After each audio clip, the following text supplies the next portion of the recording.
Hello dear students, ਅੱਜ ਅਸੀਂ ਆਪਣੇ subject auto electrical and electronic equipment ਦਾ ਨੈਕਸਟ ਲੈਕਚਰ ਸਟਾਰਟ ਕਰਾਂਗੇ। ਫਸਟ ਲੈਕਚਰ ਦੇ ਵਿੱਚ ਆਪਾਂ ਸਟੱਡੀ ਕੀਤਾ what is electrical and electronic equipments.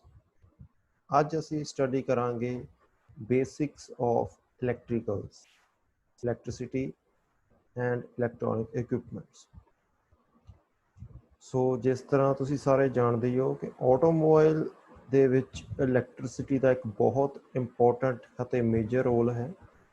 ਇੱਕ ਕਾਰ ਨੂੰ ਸਟਾਰਟ ਕਰਨ ਤੋਂ ਲੈ ਕੇ ਉਸ ਨੂੰ ਰਨ ਕਰਨ ਦੇ ਵਿੱਚ ਇਲੈਕਟ੍ਰਿਸਿਟੀ ਇੱਕ ਅਹਿਮ ਰੋਲ ਅਦਾ ਕਰਦੀ ਹੈ। ਸੋ ਇਲੈਕਟ੍ਰਿਸਿਟੀ ਤੋਂ ਬਿਨਾਂ ਆਪਾਂ ਇੱਕ ਕਾਰ ਨੂੰ ਔਰ ਇੱਕ ਵਹੀਕਲ ਨੂੰ ਆਟੋਮੋਬਾਈਲ ਵਹੀਕਲ ਨੂੰ ਇਮੈਜਿਨ ਵੀ ਨਹੀਂ ਕਰ ਸਕਦੇ।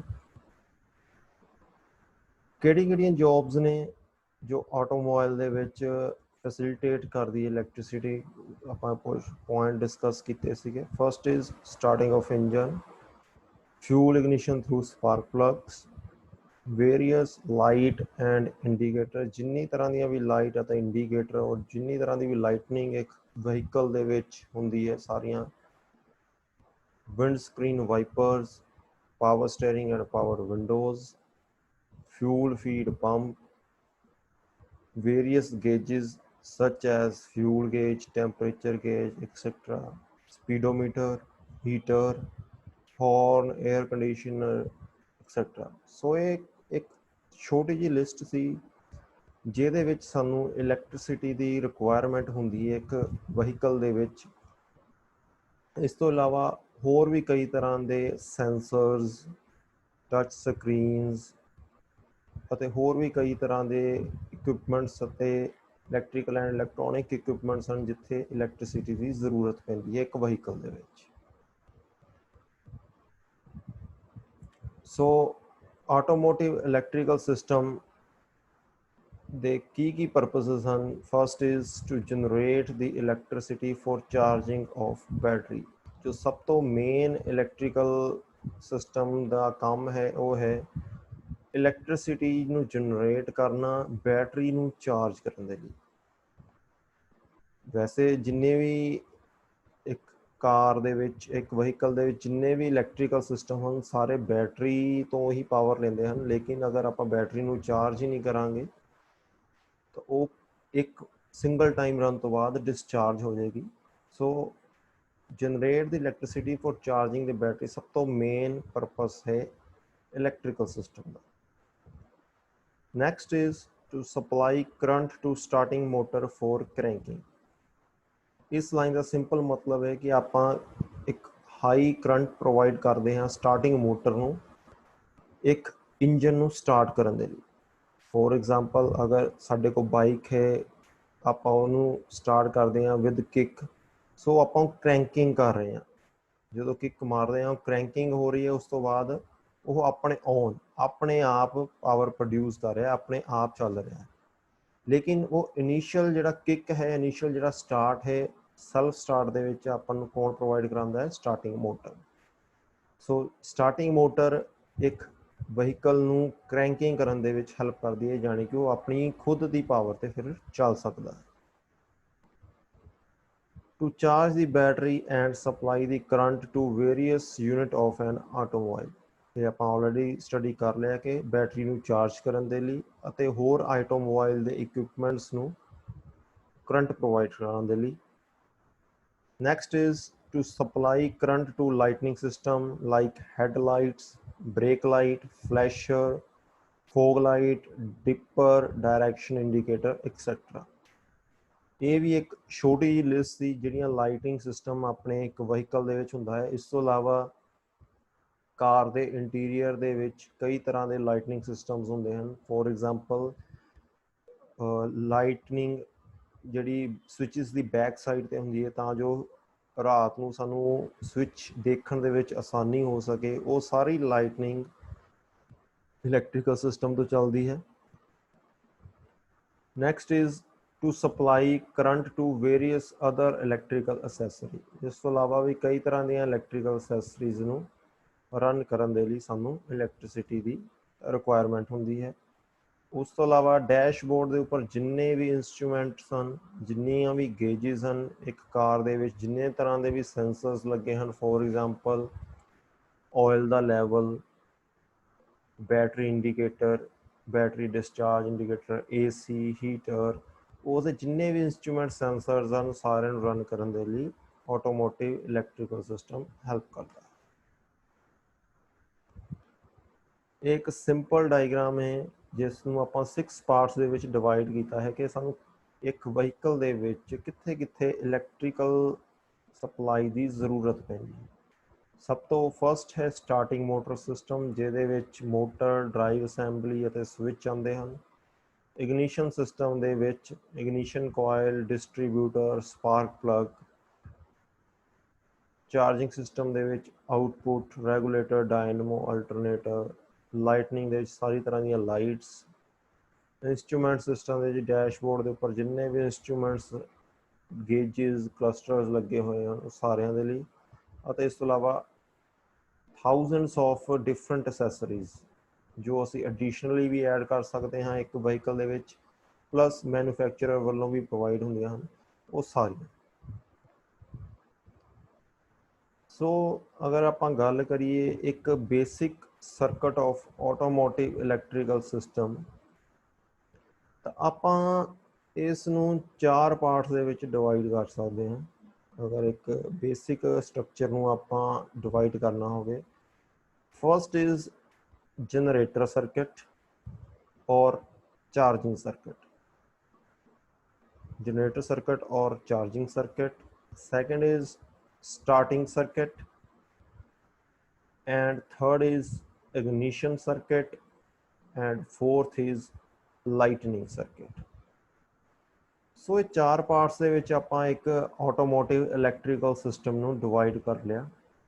ਸੋ ਇਹ 4 ਪਾਰਟਸ ਦਾ, ਸਰਕਟਸ ਦਾ ਕੀ ਪਰਪਸ ਹੈ, ਕੀ ਇਹਦੇ ਵਿੱਚ ਇਲੈਕਟ੍ਰੀਕਲ ਐਂਡ ਇਲੈਕਟ੍ਰੋਨਿਕ ਇਕਵਿਪਮੈਂਟਸ ਹੁੰਦੇ ਹਨ ਉਹ ਆਪਾਂ ਸਟੱਡੀ ਕਰਾਂਗੇ। ਫਸਟ ਹੈ ਜਨਰੇਟਰ ਸਰਕਟ ਔਰ ਚਾਰਜਿੰਗ ਸਰਕਟ, ਜਿਹਦੇ ਵਿੱਚ ਕਿਹੜੇ ਇਕਵਿਪਮੈਂਟਸ ਹਨ, battery, alternator, regulator and relay etcetera. Charging circuit the simple ਨਾਮ ਤੋਂ ਹੀ ਕਲੀਅਰ ਹੈ, ਜੋ ਚਾਰਜਿੰਗ ਸਰਕਟ ਦੇ ਵਿੱਚ ਉਹ ਇਕਵਿਪਮੈਂਟਸ ਆਉਣਗੇ ਜੋ ਇੱਕ ਵਹੀਕਲ ਦੇ ਵਿੱਚ ਬੈਟਰੀ ਨੂੰ ਚਾਰਜ ਕਰਨ ਦੇ ਵਿੱਚ ਹੈਲਪ ਕਰਦੇ ਹਨ। ਉਹ ਸਾਰੇ ਇਕਵਿਪਮੈਂਟਸ ਆਉਣਗੇ ਜਿਹਦੇ ਨਾਲ ਇੱਕ ਵਹੀਕਲ ਦੀ ਬੈਟਰੀ ਜਦੋਂ ਵਹੀਕਲ ਰਨ ਕਰਦਾ ਹੈ ਚਾਰਜ ਹੁੰਦੀ ਹੈ, ਸਾਰੇ ਇਕਵਿਪਮੈਂਟਸ ਆਉਣਗੇ। Second is starting circuit. Starting circuit ਦੇ ਵਿੱਚ ਉਹ ਇਕਵਿਪਮੈਂਟਸ ਆਉਣਗੇ ਜੋ ਇੱਕ ਵਹੀਕਲ ਨੂੰ ਸਟਾਰਟ ਕਰਨ ਦੇ ਵਿੱਚ, ਇਨੀਸ਼ੀਅਲੀ ਸਟਾਰਟ ਕਰਨ ਦੇ ਵਿੱਚ ਹੈਲਪ ਕਰਦੇ ਹਨ। ਸੋ ਇਹਦੇ ਵਿੱਚ ਕਿਹੜੇ ਇਕਵਿਪਮੈਂਟਸ ਆਉਣਗੇ, ਬੈਟਰੀ ਸਭ ਤੋਂ main equipment, starting motor, wiring and switches. So ਇਹ ਇਕਵਿਪਮੈਂਟ ਸੀ ਜੋ ਇੱਕ ਵਹੀਕਲ ਨੂੰ ਸਟਾਰਟ ਕਰਨ ਦੇ ਵਿੱਚ ਬਹੁਤ ਹੈਲਪ ਕਰਦੇ ਹਨ। Third type is ignition circuit. Ignition ਦਾ ਮਤਲਬ ਹੁੰਦਾ ਹੈ ਆਪਾਂ ਇੱਕ ਵਹੀਕਲ ਦੇ ਪਿਸਟਨ ਸਿਲੰਡਰ ਅਰੇਂਜਮੈਂਟ ਦੇ ਵਿੱਚ ਜੋ ਸਾਡਾ 에ਅਰ ਫਿਊਲ ਹੈ ਉਸ ਨੂੰ ਇਗਨਾਈਟ ਕਰਨਾ। ਸੋ ਉਸ ਨੂੰ ਇਗਨਾਈਟ ਕਰਨ ਦੇ ਵਿੱਚ ਜੋ ਇਕਵਿਪਮੈਂਟਸ ਹੈਲਪ ਕਰਦੇ ਹਨ ਉਹ ਆਉਂਦੇ ਹਨ ਸਾਡੇ ਇਗਨੀਸ਼ਨ ਸਰਕਟ ਦੇ ਅੰਡਰ। ਸੋ ਫਸਟ ਕਿਹੜਾ ਹੈ, ਡਿਸਟਰੀਬਿਊਟਰ। ਡਿਸਟਰੀਬਿਊਟਰ ਕੀ ਕਰਦਾ ਹੈ, ਅਗਰ 4 ਸਿਲੰਡਰ ਵਹੀਕਲ ਹੈ ਤੇ ਡਿਸਟਰੀਬਿਊਟ ਕਰਦਾ ਹੈ ਕਿ ਕਦੋਂ ਸਪਾਰਕ ਇੱਕ ਇਗਨਾਈਟ ਕਦੋਂ ਹੋਏਗਾ ਇੱਕ cylinder. Second is spark plug and wiring etcetera. So ignition circuit ਦੇ ਵਿੱਚ ਜਿਹੜੇ ਇਕਵਿਪਮੈਂਟਸ ਆਉਣਗੇ, distributor, spark plug and wiring. Last ਹੈ ਸਾਡਾ ਲਾਈਟਨਿੰਗ ਸਰਕਟ। ਲਾਈਟਨਿੰਗ ਸਰਕਟ ਦੇ ਵਿੱਚ A to Z ਜਿੰਨੀ ਵੀ ਸੈਂਸਰਸ, ਲਾਈਟਸ, ਅਸੈਸਰੀਜ਼ ਲੱਗੀਆਂ ਹੋਈਆਂ ਹਨ ਵਹੀਕਲ ਦੀਆਂ ਉਹ ਸਾਰੀਆਂ ਇਸ ਸਰਕਟ ਦੇ ਵਿੱਚ ਆਉਣਗੀਆਂ। ਸੋ ਇਹ ਸਾਰੇ ਸਰਕਟ ਕਨੈਕਟਡ ਹੁੰਦੇ ਨੇ ਐਜ਼ ਯੂਜ਼ੁਅਲ ਬੈਟਰੀ ਦੇ ਨਾਲ, ਤੇ ਜੋ ਇਸ ਬੈਟਰੀ ਨੂੰ ਅਗੇਨ ਚਾਰਜ ਕਰਦਾ ਹੈ ਉਸ ਇਕਵਿਪਮੈਂਟ ਦਾ ਨਾਮ ਹੈ ਅਲਟਰਨੇਟਰ। ਉਸ ਦੀ ਡਿਟੇਲ ਸਟੱਡੀ ਆਪਾਂ ਨੈਕਸਟ ਲੈਕਚਰਸ ਦੇ ਵਿੱਚ ਕਰਾਂਗੇ ਕਿ what is alternator, Ki principal ਹੈ ਅਲਟਰਨੇਟਰ ਦਾ ਅਤੇ ਉਹ ਕਿਸ ਤਰ੍ਹਾਂ ਕੰਮ ਕਰਦਾ ਹੈ, ਉਹ ਆਪਾਂ ਨੈਕਸਟ ਲੈਕਚਰ ਦੇ ਵਿੱਚ ਸਟੱਡੀ ਕਰਾਂਗੇ। एक सिंपल डायग्राम है एक 4 व्हीलर की कार की, जिहदे विच दिखाया गया है कि किहड़े-किहड़े जनरली एक इलैक्ट्रिकल एंड इलैक्ट्रॉनिक इक्विपमेंट्स होंदे हन अते उन्हां दी पोजीशन की है। First is washer pump, heater, starter, alternator, distributor, battery, electric fan, headlight, indicator, fuse box, radio, wind screen wiper. Simple ये इक्विपमेंट शो किए गए हैं जो अंडर दी बोनट इंजन के कोल लगे हुए हैं। इस तो इलावा गड्डी की इंटीरियर दे विच कई तरह दी इंस्ट्रूमेंट्स, कई तरह की गेजेस लगिया होंदियां हैं, तो वो सारे इस विच दिखाए गए। सो नैक्सट हैं electronic devices and application in automobile engineering. So जिहड़ा फस्ट चैप्टर है इस दे विच ਆਪਾਂ ਸਟੱਡੀ ਕਰਨੇ ਹਨ electrical devices and electronic devices. So ਹਾਲੇ ਤੱਕ ਆਪਾਂ ਇੱਕ ਡਿਟੇਲ ਦੇ ਵਿੱਚ ਇਨਫੋਰਮੇਸ਼ਨ ਲਈ ਕਿ ਇਲੈਕਟ੍ਰਿਸਿਟੀ ਦੀ ਰਿਕੁਆਇਰਮੈਂਟ ਕਿੱਥੇ ਹੈ ਤੇ ਕਿਹੜੇ ਇਕਵਿਪਮੈਂਟਸ ਹੁੰਦੇ ਹਨ ਇਲੈਕਟ੍ਰੀਕਲ ਇਕਵਿਪਮੈਂਟਸ। ਸੈਕੰਡ ਪਾਰਟ ਦੇ ਵਿੱਚ ਆਪਾਂ ਕਰਾਂਗੇ कि किहड़े डिफरेंट इलैक्ट्रॉनिक डिवाइसिस हैं, sensoring unit, integrated circuit, rectifier, ECU etcetera. अज दे टाइम दे विच हर एक 4 व्हीकल दे विच ECU लगा हुंदा है, इलैक्ट्रॉनिक कंट्रोल यूनिट, जो A to Z व्हीकल दे हर पैरामीटर नूं कंट्रोल कर सकता है। सो आपां इस नूं एक बहुत ही इंपॉर्टेंट अते मेजर की कंपोनेंट कह सकते हैं एक व्हीकल का। सो ये सारे इलैक्ट्रॉनिक डिवाइसिस की स्टडी आप नैक्सट लैक्चर्स दे विच करांगे। सो सब तो फस्ट है हुण कुछ इलैक्ट्रिकल इक्विपमेंट्स की बेसिक इन्फॉर्मेशन। ये जिन्ने भी इक्विपमेंट्स की आप बेसिक इन्फॉर्मेशन लैनी हैं, ये सारे आने वाले लैक्चर्स दे विच आने वाले जिहड़े साडे चैप्टर्स हैं उन्हां दे विच इन्हां दी डिटेल स्टडी भी है। आप सिर्फ एक बेसिक इन्फॉर्मेशन लैनियां हैं इन्हां दी। सो फस्ट है अल्टरनेटर।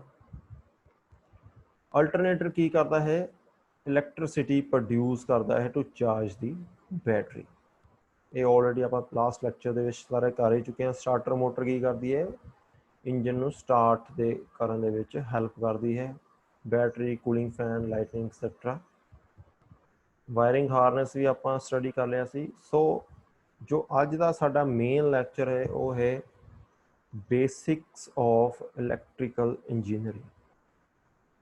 कि आपां अज सिर्फ इलैक्ट्रिकल दे जो बेसिक डेफिनेशंस ने, बेसिक लॉज ने, अज आपां वो स्टडी करांगे। ऑलरेडी तुसीं थर्ड समैसटर दे विच सबजैक्ट स्टडी कीता ही होया है 4 ही, ਉਹਦੇ ਵਿੱਚ ਤੁਸੀਂ ਸਾਰੇ ਸਟੱਡੀ ਕੀਤੇ ਹੋਏ ਹਨ। ਆਪਾਂ ਇੱਕ ਵਾਰ ਦੁਬਾਰਾ ਰਿਵਾਈਜ਼ ਕਰ ਲੈਂਦੇ ਹਾਂ ਅੱਜ। So first definition is what is electricity. So electricity is a form of energy which cause the flow of current in a closed circuit by movement of electrons. So simple definition है, सारे नूं पता है कि electricity की है simply flow of electrons आ, जो electrons one place to another place जाते हैं। सो उस फ्लो नूं आपां कह सकते हैं इलैक्ट्रिसिटी। सैकेंड डेफिनेशन है कंडक्टर्स। कंडक्टर्स की होंदे हैं, कंडक्टर इज एन ऑब्जेक्ट और type of material that allow the flow of charge in one और मोर डायरेक्शंस। कंडक्टर्स इस तरह के मटीरियल हैं जो अपने विचों फ्लो ऑफ चार्ज या इलैक्ट्रिसिटी नूं फ्लो करन दिंदे हैं, जो अपने विचों एक इलैक्ट्रिसिटी नूं फ्लो करन दिंदे हैं, उस नूं आपां कंडक्टर्स कहंदे हैं। सिंपल इहदी एग्जांपल है कॉपर। जिन्नी तरह की वायर्स यूज होंदियां हैं कॉपर दीयां होंदियां हैं। सो कॉपर एक सब तो बेस्ट एग्जांपल है एक कंडक्टर दी। इस तो इलावा आयरन, सिल्वर एक्सेट्रा। सो नैक्सट डेफिनेशन है व्हाट इज इंसुलेटर। इंसुलेटर वो मटीरियल हैं जो अपने विचों इलैक्ट्रिसिटी दे चार्ज नूं या चार्ज नूं फ्लो नहीं करन दिंदे। सो किहड़े किहड़े मटीरियल हैं? Paper, rubber, glass, air etcetera. ठीक है। Next definition charge. A charged body contains either excess or lesser number of electrons than its normal state. A body is said to be positively charged if it has deficiency of electrons, and it is said to be negatively charged if it has excess of electrons. So अगर कोई body ਦੇ ਵਿੱਚ deficiency of electrons ਹੋਵੇ ਉਸ ਨੂੰ ਆਪਾਂ ਕਹਾਂਗੇ positively charged, ਤੇ ਅਗਰ ਉਸ ਬੋਡੀ ਦੇ ਵਿੱਚ ਐਕਸੈਸ ਦੇ ਵਿੱਚ ਇਲੈਕਟ੍ਰੋਨਸ ਹੋਣ ਤਾਂ ਆਪਾਂ ਉਸ ਨੂੰ ਕਹਾਂਗੇ negatively charged. Coulomb is the unit ਹਨ ਚਾਰਜ ਦੇ। Next definition resistance. Resistance is a measure of the opposition to current flow in an electrical circuit. अगर कोई बॉडी है जिस दे विच एक एंड तो दूसरे एंड तक इलैक्ट्रिसिटी फ्लो कर रही है, फॉर एग्जांपल कॉपर, सो उस मटीरियल दी एक ओपोजिशन फोर्स होएगी जो करंट नू एक साइड तो दूसरी साइड तक फ्लो करन तो रोकेगी। इस ओपोजिशन टू करंट फ्लो नू आपां कह सकते हैं रेजिस्टेंस। कई मटीरियल्स की ज़्यादा होंगी है, कई मटीरियल्स की घट होंगी है। जिहड़े मटीरियल की रेजिस्टेंस घट होएगी वो एक वधिया कंडक्टर होएगा। For example silver and gold. Silver and gold की गोल्ड इन्हां दी रेजिस्टेंस बहुत घट होंदी है, लेकिन कॉस्टली होने के कारण आपां इन्हां नूं यूज़ नहीं कर सकते। सो उस तो बाद जिहड़ा बेस्ट ऑप्शन बचती है वो है एलूमीनियम एंड कॉपर। सो इसी तरह अगर आपां इंसुलेटर की गल करिए ਉਹਦੇ ਵਿੱਚ ਵੁੱਡ ਦੀ ਰੈਜ਼ਿਸਟੈਂਸ 100% ਹੁੰਦੀ ਹੈ। ਸੋ ਆਪਣੇ ਵਿੱਚੋਂ ਇਲੈਕਟ੍ਰਿਸਿਟੀ ਬਿਲਕੁਲ ਹੀ ਫਲੋ ਨਹੀਂ ਕਰਨ ਦਿੰਦਾ। ਸੋ ਜਿਹੜੀ ਆਪੋਜੀਸ਼ਨ ਫੋਰਸ ਹੈ ਜੋ ਇਲੈਕਟ੍ਰਿਸਿਟੀ ਨੂੰ ਫਲੋ ਕਰਨ ਤੋਂ ਰੋਕਦੀ ਹੈ ਉਸ ਨੂੰ ਕਹਿੰਦੇ ਹਨ ਰੈਜ਼ਿਸਟੈਂਸ। ਨੈਕਸਟ ਇਜ਼ ਓਮਸ ਲਾ। ਸਾਰਿਆਂ ਨੇ ਆਲਰੇਡੀ ਸਟੱਡੀ ਕੀਤਾ ਹੋਇਆ ਹੈ। Ohm's law state that under constant physical condition, temperature, protection etcetera, the current flowing between the ends of a conductor is directly proportional to applied voltage. I is current here and V is voltage, so that are indirectly proportional. So अगर आप इन्हें solve करते हैं, एक term सामने आती है R. R is resistance. So formula बनेगा V is equal to IR. So direct current is directly proportional to voltage. So formula बन गया साढ़े को V is equal to IR, where V is voltage, I is current and R is resistance. That is Ohm's law. So next है alternating current, AC जिन्होंने आप कहते हैं। So alternating current describe the flow of charge that change direction periodically. As a result, the voltage level also reverses along with the current. AC is used to deliver power to house, official building and many type of electrical equipments. AC can be produced using a device called an alternator. This device is a special type of electrical generator designed to produce AC current. So what is alternating current? जो अपनी direction periodically change करता है उसनों आपां AC current कहते हैं। And it also change its magnitude with time. So time के नाल नाल भी इस अपना मैग्नीट्यूड चेंज होंदा है, इसनों आपां AC करंट कहते हैं। नीचे एक ग्राफ दिता होया है मैग्नीट्यूड वर्सेस टाइम। सो तुसीं देख सकते हो this is positive, this is negative, this is positive and this is negative, again positive and negative. So flow of charge है जेड़ा वो direction change कर रहा है periodically with time. So this is AC current, and simply DC current ਜਿਹਨੂੰ direct current कहते हैं ਉਹ अपना डायरेक्शन नहीं चेंज कर रहा. DC is defined as a unidirectional flow of current. Current only flow in one direction. Voltage and current can vary over time so long as the direction of flow does not change. So AC DC current. Next एक question है difference between alternating current and direct current. एक important question है what is difference between AC and DC. First point, alternating current change its direction regularly after a fixed period of time. Direct current flow in one direction only. So already upon definition ਦੇ ਵਿੱਚ ਕਰ ਲਿਆ है कि AC current periodically अपनी direction change करता है लेकिन DC करंट नहीं करता. जो मैग्नीट्यूड है AC ਦਾ ਉਹ वेरीज विद टाइम लेकिन DC ਦਾ वेरी नहीं करता with time. Alternating voltage can be stepped up or stepped down easily by using transformer. AC ਨੂੰ ਆਪਾਂ step up step down ਕਰ ਸਕਦੇ ਹਾਂ according to our requirement with the help of transformer.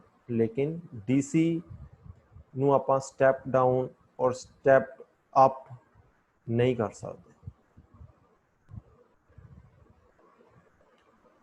So next है AC power at high voltage can be easily transmitted from one place to another. लेकिन DC power with high voltage ਨੂੰ ਆਪਾਂ transmit नहीं कर सकते one place to another. Also next difference is during power transmission the power loss are very small. लेकिन ਜਿਹੜੇ DC ਦੇ ਵਿੱਚ power losses ਹਨ ਉਹ ਬਹੁਤ ਜ਼ਿਆਦਾ. So next ਹਨ ਕੁਝ advantages of AC over the DC. So first advantage ਉਹੀ ਹੈ ਜੋ ਆਪਾਂ difference ਦੇ ਵਿੱਚ study ਕੀਤੀ ਕਿ ਆਪਾਂ AC current ਨੂੰ step up और step down ਕਰ ਸਕਦੇ ਹਾਂ according to our requirement. लेकिन with the help of transformer. लेकिन ਜਿਹੜਾ DC current है ਉਹਨੂੰ ਆਪਾਂ step up ਜਾਂ step down नहीं कर सकते. Second, जो AC ਨੂੰ ਇੱਕ ਪਲੇਸ ਤੋਂ ਦੂਸਰੀ ਪਲੇਸ ਤੱਕ ਟਰਾਂਸਮਿਟ ਕਰਨਾ ਕਈ ਹਜ਼ਾਰ ਕਿਲੋਮੀਟਰ ਤੱਕ ਆਪਾਂ ਟਰਾਂਸਫਰ ਕਰਦੇ ਹਾਂ ਇਲੈਕਟ੍ਰਿਸਿਟੀ ਨੂੰ ਉਹ ਈਜ਼ੀ ਹੈ ਵਿਦ AC. ਲੇਕਿਨ DC ਦੇ ਨਾਲ ਇਹ ਈਜ਼ੀ ਨਹੀਂ ਹੈ, ਨਾਟ ਇਕਨੋਮਿਕਲ ਆਲਸੋ.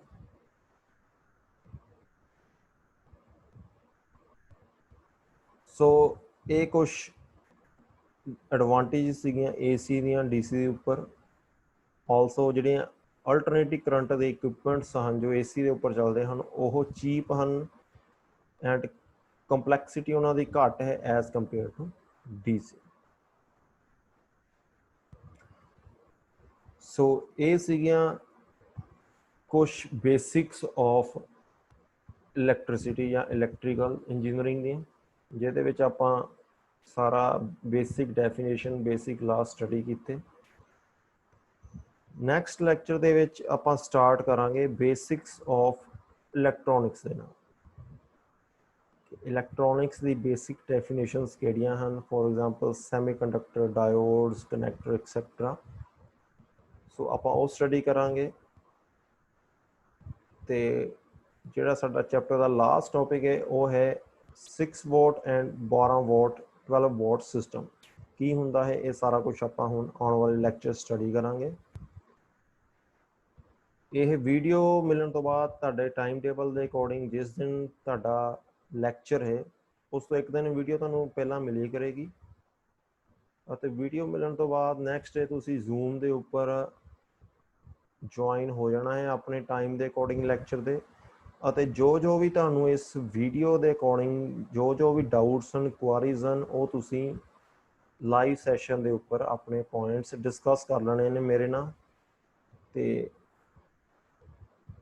ਹਰੇਕ ਲੈਕਚਰ ਤੋਂ ਬਾਅਦ, ਹਾਲੇ ਆਪਣਾ ਸਟਾਰਟ ਹੀ ਹੋਇਆ ਹੈ, ਜਦੋਂ ਥੋੜਾ ਸਿਲੇਬਸ ਹੋ ਗਿਆ, ਹਰੇਕ ਲੈਕਚਰ ਤੋਂ ਬਾਅਦ ਤੁਹਾਨੂੰ ਕੁਝ ਇੰਪੋਰਟੈਂਟ ਕੁਐਸਚਨਸ ਦਿੱਤੇ ਜਾਣਗੇ, ਉਹ ਤੁਸੀਂ ਸਟੱਡੀ ਕਰ ਲੈਣੇ ਨੇ ਚੰਗੀ ਤਰ੍ਹਾਂ for your exam point of view and also for your assignments. So ਤੁਹਾਨੂੰ ਅਸਾਈਨਮੈਂਟਸ ਦੇ ਲਈ ਅਤੇ ਐਗਜ਼ਾਮਸ ਦੇ ਲਈ ਕੁਝ ਨਾਲ ਦੀ ਨਾਲ ਇੰਪੋਰਟੈਂਟ ਕੁਐਸਚਨਸ ਮਿਲਿਆ ਕਰਨਗੇ ਹਰੇਕ ਵੀਡੀਓ ਤੋਂ ਬਾਅਦ, ਉਹ ਤੁਸੀਂ ਨਾਲ ਦੀ ਨਾਲ ਸਟੱਡੀ ਕਰ ਲੈਣੇ। Thank you.